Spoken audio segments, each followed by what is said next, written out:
આપણે સ્વાધ્યાય નંબર 2.3 નો પાંચમા દાખલાનો બીજો એક્ઝામ્પલ વિસ્તાર શોધો વાળો કરીએ છીએ આગળ.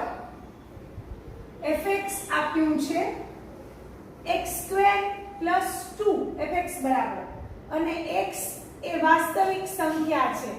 તો તમને અહીંયાથી ખબર પડી ગઈ કે x belongs to R વાસ્તવિક સંખ્યા છે એટલે ડોમેઇન ઓફ f એટલે f નો પ્રદેશ શું થશે? R. કારણ કે ખબર પડી ગઈ કે x belongs to R છે. હવે રેન્જ ઓફ f એટલે કે f ના વિસ્તાર માટે આપણે શું કરવાનું? તો મદદ કોની લેવાની? પ્રદેશની જ મદદ લેવાની. તો x belongs to R માટે આપણે ખબર છે કોઈ પણ વાસ્તવિક સંખ્યા તમે પ્રદેશમાંથી લેશો તો એનો વર્ગ હંમેશા કેવો હોય? Greater than or equal to 0 થાય. કોઈ પણ વાસ્તવિક સંખ્યાનો વર્ગ હંમેશા ધન અથવા શૂન્ય થાય. એમાં આપણે 2 ઉમેરશું કારણ કે આપણે x² + 2 જોઈએ છે એટલે આપણે એમાં બંને બાજુ 2 ઉમેરતા. હવે બંને બાજુ 2 લખશું 2 ઉમેરતા એટલે તમને ખ્યાલ આવે કે અસમતામાં આપણે 2 ઉમેર્યો છે. હવે આ fx બની ગયો એટલે fx greater than or equal to 2 થયો એટલે fx એટલે વિસ્તાર બતાવે છે એટલે રેન્જ ઓફ f બરાબર 2 અને 2 થી મોટી વાસ્તવિક સંખ્યા 2 પોતે પણ આવશે એટલે સમૃદ્ધ વિવૃત અંતરાલ 2 થી ઇન્ફિનિટી. તો આ રીતે આપણે એક્ઝામ્પલ નંબર 2 કર્યો. હવે એક્ઝામ્પલ નંબર 3 કરીએ છીએ. fx બરાબર x આપ્યું છે જ્યાં x belongs to R. તમને અહીંયા જ ખબર પડી ગઈ કે આનો પ્રદેશ તો R છે જ કારણ કે પ્રદેશ x belongs to R આપેલો છે. હવે વિસ્તાર માટે હવે તમને ખબર છે રેન્જ ઓફ f માટે fx બરાબર x જ આપેલું છે. fx બરાબર શું આપ્યું છે? x. તો fx પણ R માંથી જ આવે કારણ કે x પણ R માંથી આવ્યા છે તો fx પણ R માંથી આવે. therefore range of f is equal to પણ શું આવ્યું? R. તો આ રીતે આપણે બે વિધેયોના વિસ્તાર શોધતા શીખ્યા. હવે આપણે પ્રકીર્ણ ઉદાહરણ 18 તરફ જઈએ છીએ. પ્રકીર્ણ ઉદાહરણો આપણે કરવા જઈ રહ્યા છીએ. એમાં ઉદાહરણ નંબર 18 11મા ધોરણના સ્વાધ્યાય નંબર 2 આપણું ચાલુ છે સંબંધ અને વિધાય. એના હવે પ્રકીર્ણ ઉદાહરણ તરફ જઈએ છીએ. તો પ્રકીર્ણ ઉદાહરણો એમાં ઉદાહરણ નંબર 18 માં આપણે પહોંચ્યા છીએ. એમાં એ લોકોએ આપ્યું છે કે વિધેય r થી r છે અને fx બરાબર x + 10. તો f નો આલેખ દોરો. એ લોકોએ લખ્યું છે તો f નો આલેખ દોરો. તો આપણે શું કરશું કે f ના ઘટકો ક્રમયુક્ત જોડ સ્વરૂપે લખશું. તો f ના ઘટકો લખવા માટે આપણે પ્રદેશ r માંથી જુદી જુદી વાસ્તવિક સંખ્યાઓ લેવાની. ધારો કે આપણે 0 લીધો x પ્રદેશમાંથી મૂક્યો તો 10, 0 સાથે 10, 2 ધારો 1 લઈએ તો 11, 2 લઈએ તો 12. એવી રીતે ખૂબ આગળ આપણે ધારો કે આગળ આ રીતે ઘટકો લઈ શકીએ. અહીંયા પણ આ બાજુ ગમે તે લઈ શકીએ. -1 લઈએ r છે પ્રદેશ એટલે તો 9, -2 તો 8. એવી રીતે આ બાજુ -10 લઈએ તો 0 પણ આવી શકે. ખૂબ બધા ઘટકો f ના આપણે લખ્યા. હવે આપણે આનો આલેખ દોરવા જઈ રહ્યા છીએ.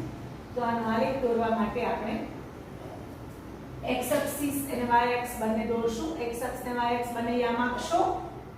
પછી યોગ્ય સ્કેલમાં આપણે જગ્યા અંતર રાખીને યોગ્ય સ્કેલમાં લઈને પોઈન્ટ્સ લેશું બધા.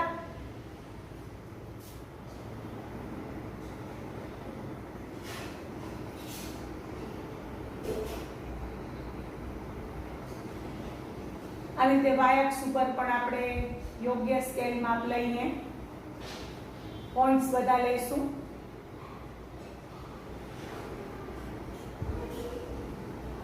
અહીંયા પણ y અક્ષના ઋણ ભાગમાં પણ આપણે -4, -6 આ રીતે લીધું.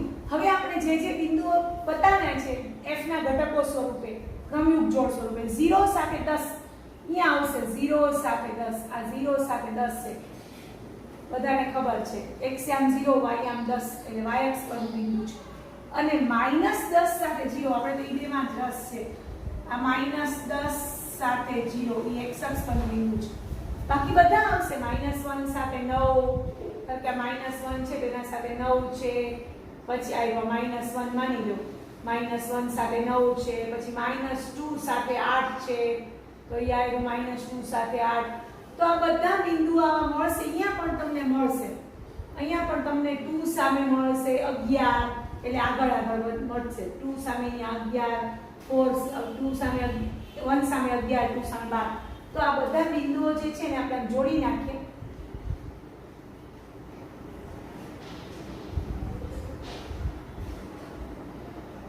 તો આ રેખા મળી જે આપેલા વિધેયનો આલેખ બતાવે છે. fx બરાબર x વત્તા 10 નો આલેખ બતાવે છે. તો આ રીતે સુરેખ વિધેય છે. આ રેખા જેનો આલેખ હંમેશા રેખા હોય છે. આ બંને બિંદુ એના ઉપર આવવા જોઈએ એ રીતે બતાવવાના. અહીંયા પણ આના ઉપર આવેલું હોય એવી રીતે. તો આમ આપણે આ વિધેયનો આલેખ જે રેખા દર્શાવે છે. હવે ઉદાહરણ 19 માં પૂછ્યા. ઉદાહરણ 19 આપ્યું છે. પ્રકીર્ણ ઉદાહરણ 19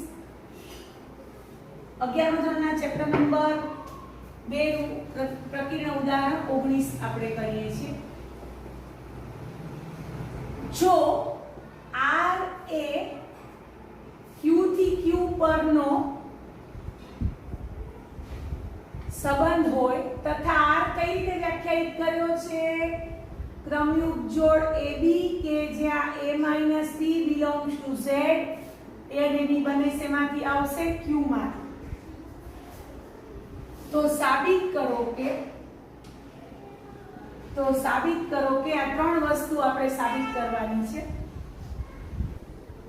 પ્રત્યેક a belongs to q માટે a belongs to r આ સાબિત કરવાની છે. પછી બીજું આપણે સાબિત કરવાનું છે જો AB belongs to r તો BA belongs to r આ પણ સાબિત કરવાનું છે.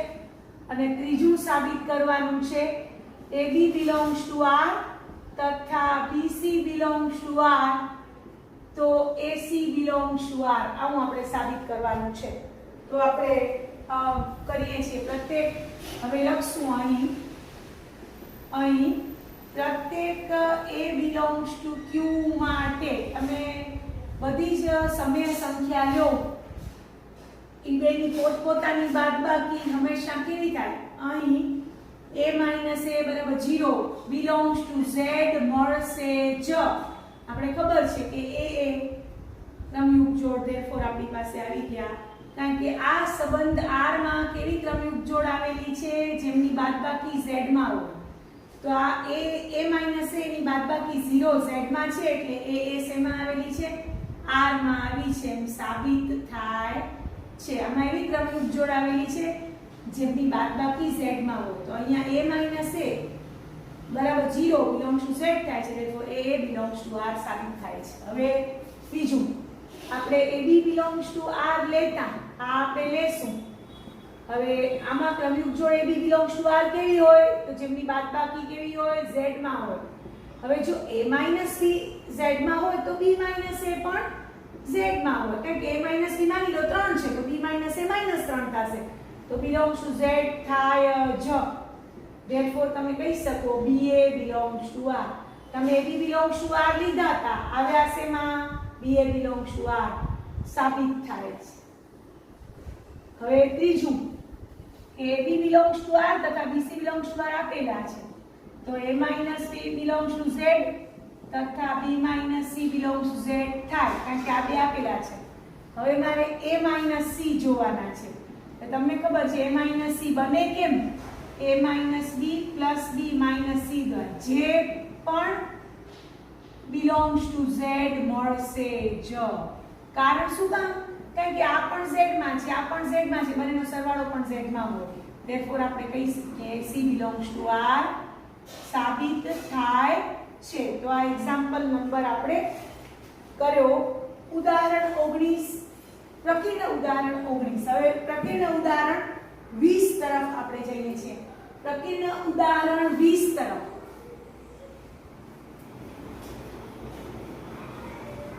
તો પ્રકીર્ણ ઉદાહરણ 20 આપણી પાસે રકમ આપેલી છે બહુ સરસ છે. પ્રકીર્ણ ઉદાહરણ 20 રકમ છે f ના ઘટકો આપ્યા છે ક્રમયુગ જોડ સ્વરૂપે 1 1 2 3 0 -1 -1 -3 આવી રીતે f ના ક્રમયુગ જોડ સ્વરૂપે ઘટકો આપ્યા છે. જે z પર વ્યાખ્યાયિત સુરેખ વિધેય છે, જે z પર વ્યાખ્યાયિત સુરેખ વિધેય છે, તો fx નું સૂત્ર શોધો. તો આપણે fx શોધવાનું છે. તો આપણે કઈ રીતે શોધશું?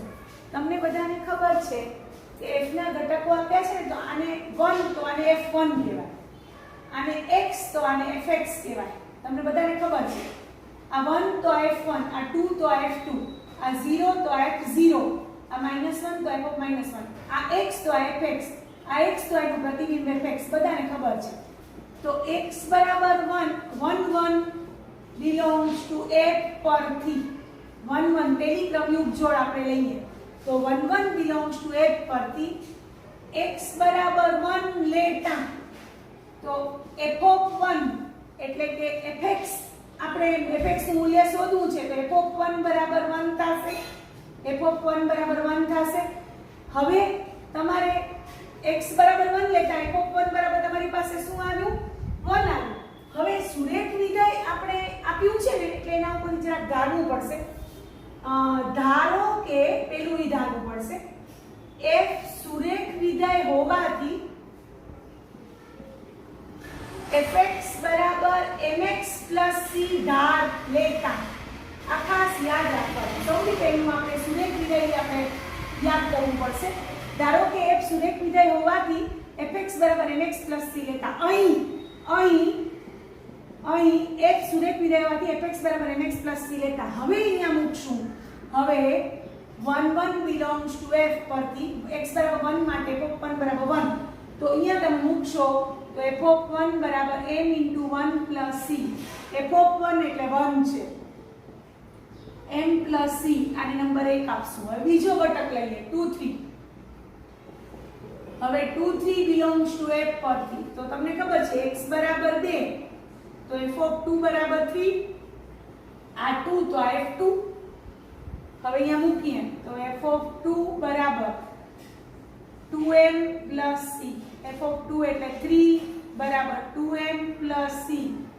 આને નંબર 1 આ ધારવાનું છે, આ ભૂલવાનું નથી. આ ખાસ ધારશો તો જ દાખલો થશે, નહીં તો નહીં થાય. હવે 1 અને 2 ને ઉકેલતા, 1 અને 2 ને ઉકેલતા તો 2m plus c બરાબર 3 અને m plus c બરાબર 1. ઉકેલો, બાદબાકી કરો તો m બરાબર તમારી પાસે 2 આવ્યા અને m બરાબર 2 આવશે તો c બરાબર 1 minus m એટલે 1 minus 2 એટલે -1. તો આ m અને c ની કિંમત ઈ આપણે આ fx ધાર્યું છે ને એમાં મૂકી દઈએ. therefore માગેલું સુરેખ વિધેય fx બરાબર mx plus c, m એટલે 2x, c એટલે -1 મળે છે. તો આ રીતે વિધેયના ઘટકો ઉપરથી આપણે વિધેય સુરેખ વિધેય છે માપી દીધું છે એટલે આપણે આ ધારશું અને પછી આપણે આ રીતે 1 1 belongs to f અને 2 3 belongs to કોઈ પણ બે ક્રમયુગ જોડ લઈ શકશો.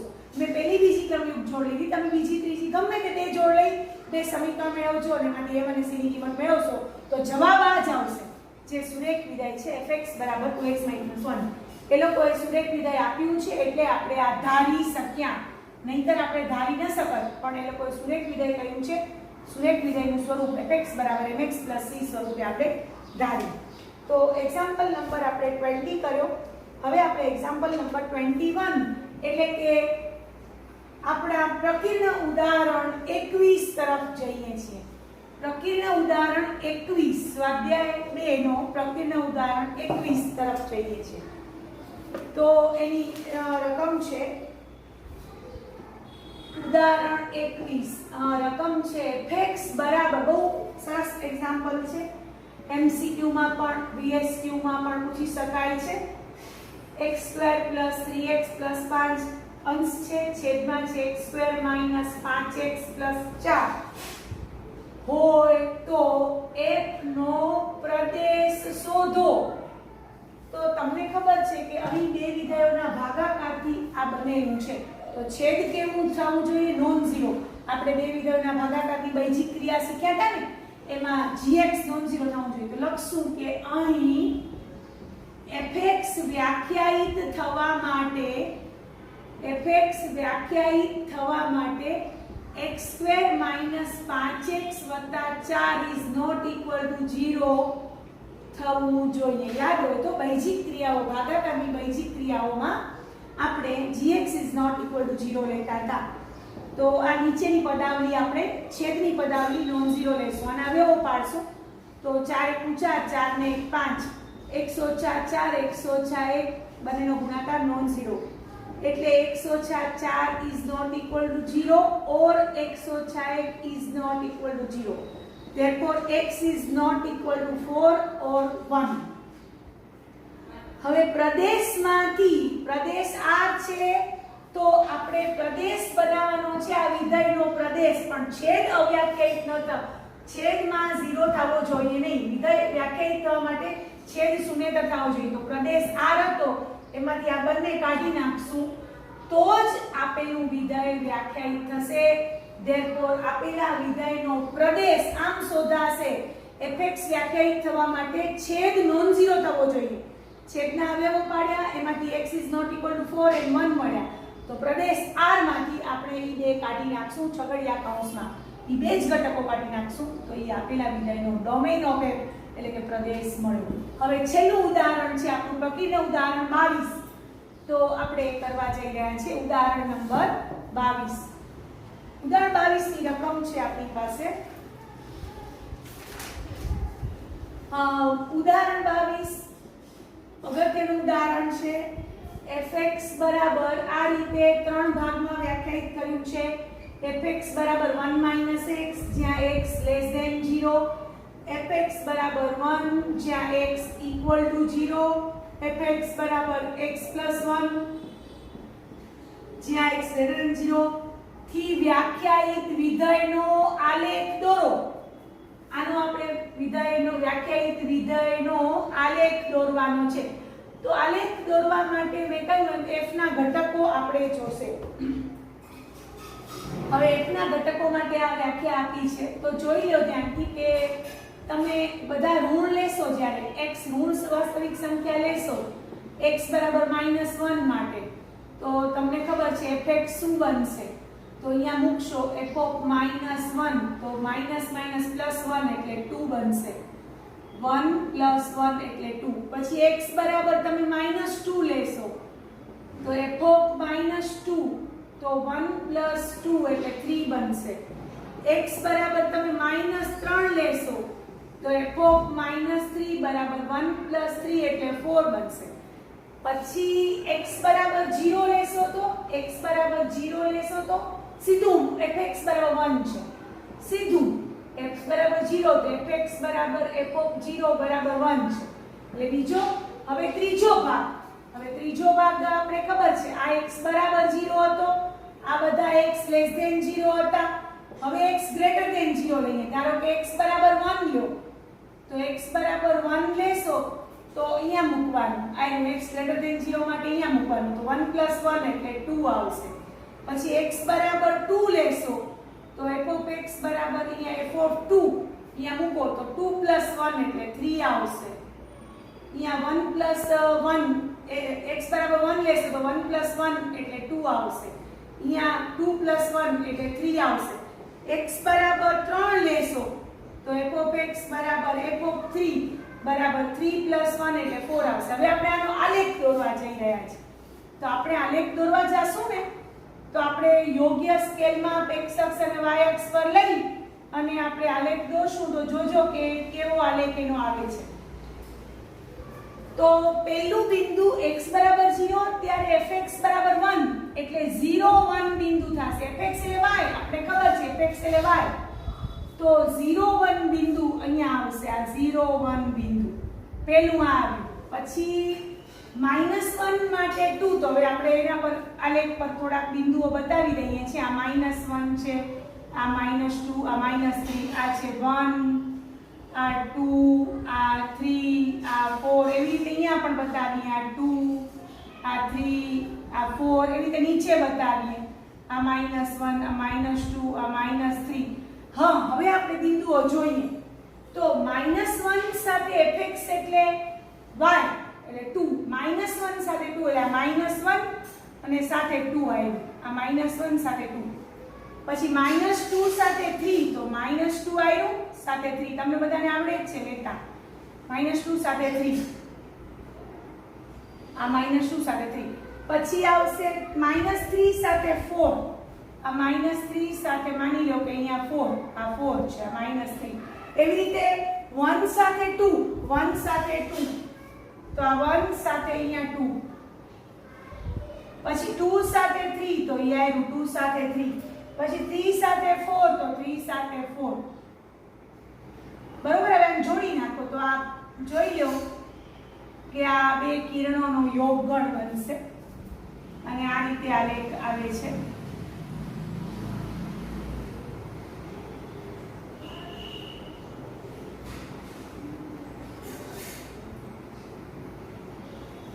તો આ રીતે આપણે માગેલો આલેખ જે વિધેય આપ્યું હતું, આ રીતે વ્યાખ્યાયિત વિધેય છે એનો આલેખ આપણે દોર્યો. તો આ રીતે આપણે પ્રકીર્ણ ઉદાહરણો પૂરા કર્યા. તો તમને બધાને મારો વિડીયો પસંદ આવ્યો હોય તો લાઈક કરજો, શેર કરજો અને મારી ચેનલને સબસ્ક્રાઇબ કરજો. Thank you very much.